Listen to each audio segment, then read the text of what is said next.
Hi guys, আমি আজকে একটা শরবত দেখাবো। এটা হচ্ছে গ্রামের ঐতিহ্য।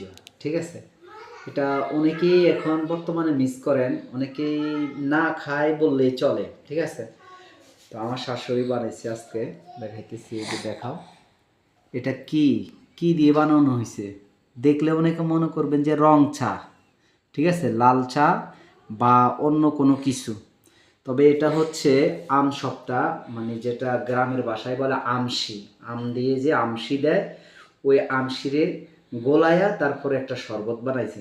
এই শরবতটা এত একটা টেস্ট হয়, না খাইলেই কিন্তু বুঝবেন না। ঠিক আছে, তো সবাই ভালো থাকবেন। আর যদি এরকম একটা টেস্ট খানা খাইতে চান, তাহলে আপনারা আম সপ্তাহ দিয়ে বা আমের আমশি দিয়ে এই শরবতটা তৈরি করবেন। সেই